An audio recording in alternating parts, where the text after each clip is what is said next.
Urang perjelas deui. Jadi surat Al-Maidah ayat 80 ayat 81. Ya ayyuhalladzina amanu innamal khamru wa maisiru wal ansabu wal azlam rijsum min amali syaiton.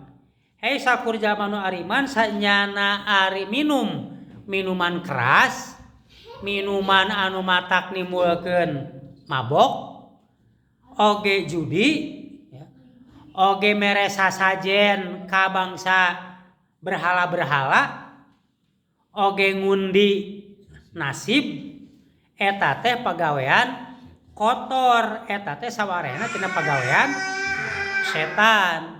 Pek ku aranjeun jauhan nu kitu teh supaya aranjeun bagja. Innama yuridu syaiton ayuqi'a bainakumul adawa wal bagdoa fil khamri wal maisir. Sanyana setan mah boga maksud. Lamun aranjeun ngalakukeun minuman keras, lamun aranjeun judi, supaya aranjeun teh hirup teh jadi bermusuhan. Supaya aranjeun teh hirup teh silih pikangewa. Wa yasuddakum ang zikrillah jeung supaya aranjeun terhalang teu inget ka Allah wa anisolati jeung supaya aranjeun teu salat. Fahal antum muntahun naha aranjeun moal eureun tah kitu. Tah ieu sambunganana sareng anu tadi sareng surat Al-Baqarah ayat 168. Ya ayuhan nasu hei sakur manusia kulu pek aranjeun teh barang dahar minal ardi di bumi halalan anu halal toiba anu alus.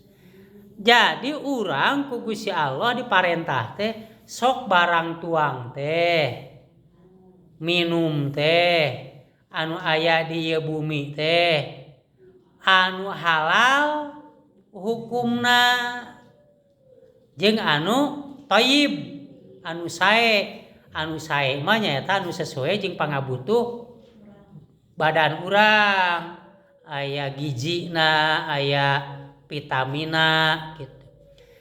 Tah jadi ari Allah maka urang teh marentahkeun nganjurkeun barang tuang anu sararae.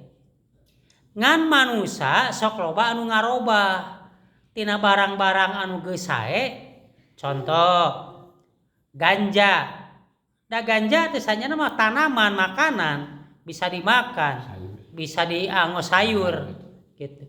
Tapi ngan salah we manusia hayo eta ganja teh dirobah sehingga dijadikeun bahan pikeun mabok. Jadi we haram. Aya deui tanaman koka. Dirobah deui. Jadi kokain. Pan kokain matak nimbulkeun mabok gitu. Tuluy deui mun kapungkur di zaman Rasulullah seueur jalma masyarakat anu nyieunnan homer. Arak. Arak teh kan bahanna tina anggur. Pan anggur mah tuangeun anu sae gitu. Ayo dijieun arak.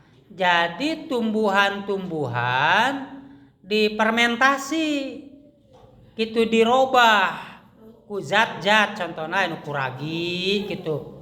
Yang mah sampe gitu tas kuragi. Ngan ieu mah nyieun ngahaja nyieun makanan, minuman anu matak nimbulkeun mabok.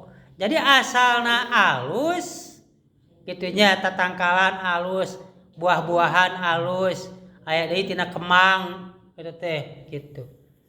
Nya geus puguh aya anu dijieunna tina bahan-bahan kimia. Loba tah mah. Aya deui nu oplosan barudak mah geuningan, aya lem, aya minyak cet gitu. Dijieun bahan-bahan pikeun mabok gitu. Tah anu ayeuna sok populerna disebutna narkoba gitu. Kade eta teh. Jadi narkoba teh narkotik gitunya narkotik psikotrika. Zat anu bahan-bahan anu dilarang. Sok disebut deui aya mah nafza. Sami keneh teh ge narkotika keneh, psihotrika, zat adiktif. Maksudna eta barang-barang di mana geus dirobah bakal nimbulkeun otak jadi teu normal.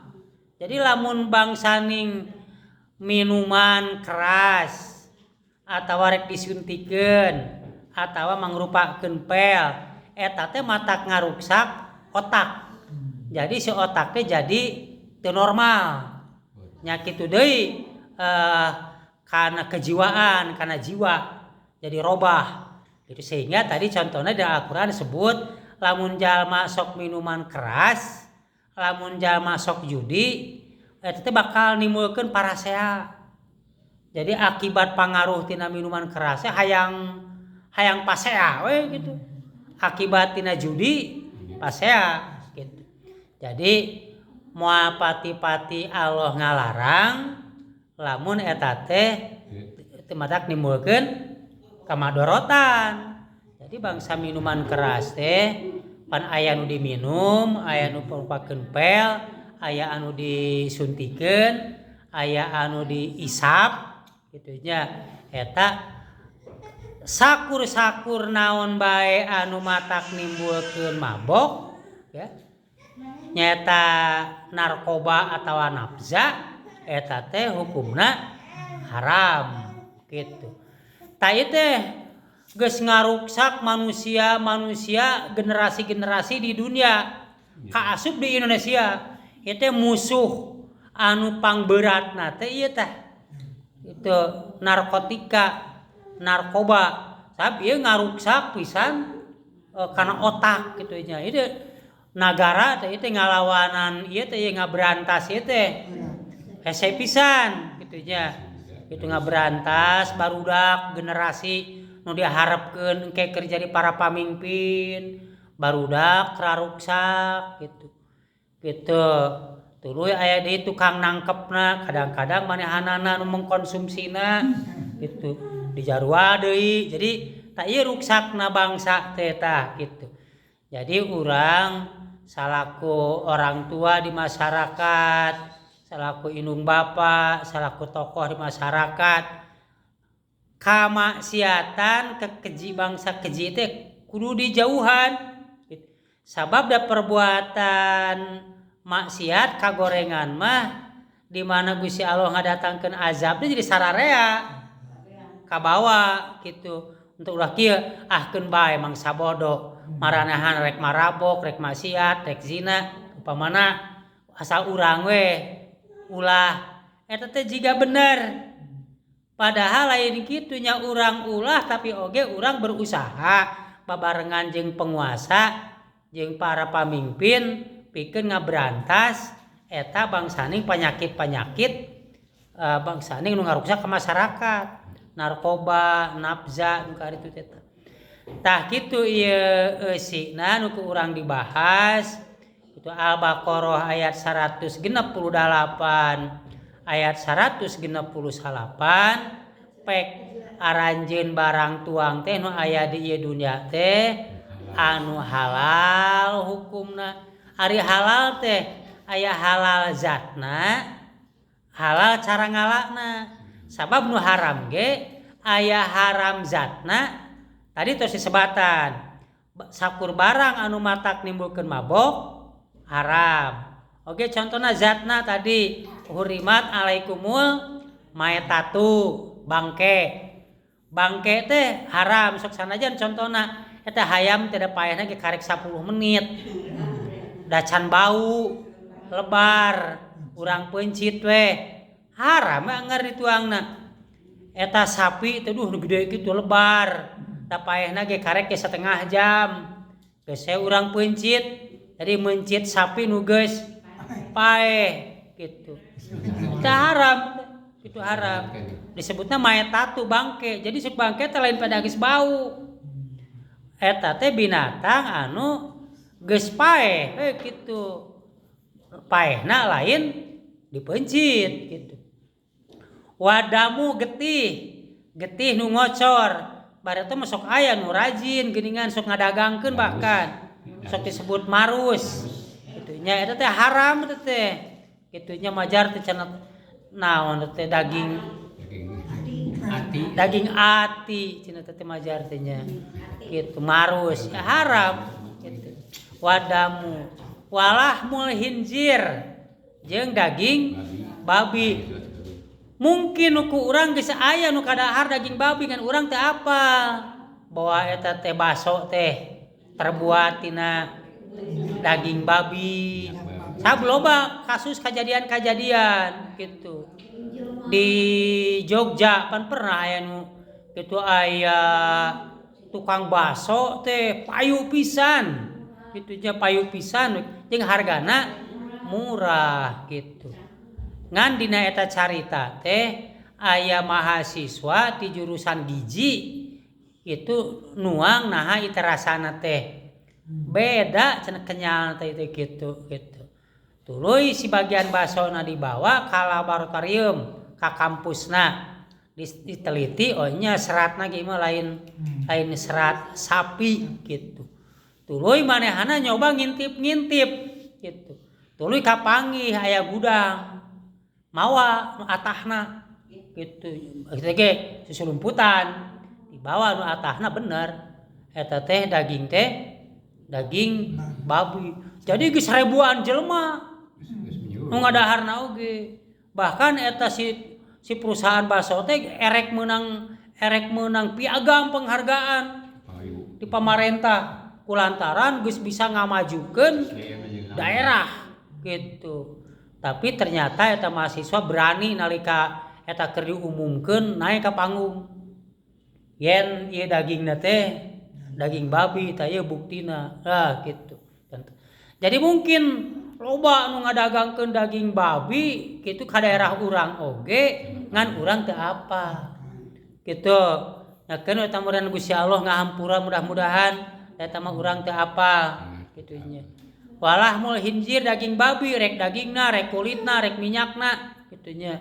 Sahab disebut sebagiannya disebut dagingna eta teh pikeun nyaritakeun sakabehna.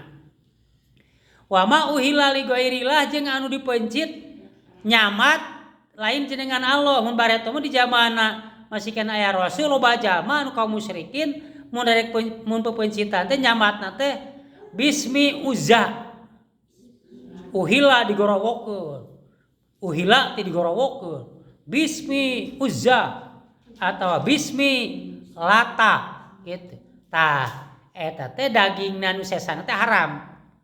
Mun di urang contona ieu da huluna dikalautkeun, dibikeun ka nu ngageugeuh di laut. Maka sesana eta awak munik nu gedena haram dituang. Sabab eta pepencitan geus diniatan keur persembahan gitu. Wa ma uhilla li ghairillah. Tah aya nu haram-haram teh zatna, oge nu haram teh cara ngalana. Ieu teh rezeki teh harta teh meunang korupsi. Ieu teh meunang maok, nya teh cau, tapi nang maok. Jadi haram dituangna gitu.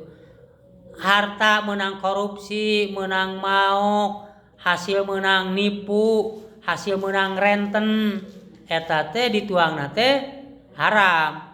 Lain hungkul oge dituang, tapi dianggo meser pakaian, dipake nyeun imah, barang-barang anu duitna meunang haram, maka dipakena ge haram.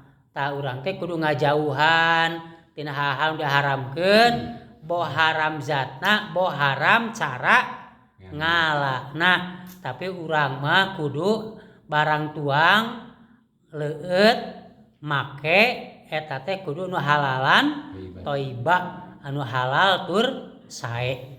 Alhamdulillahirabbil alamin. Assalamualaikum warahmatullahi wabarakatuh. Waalaikumsalam.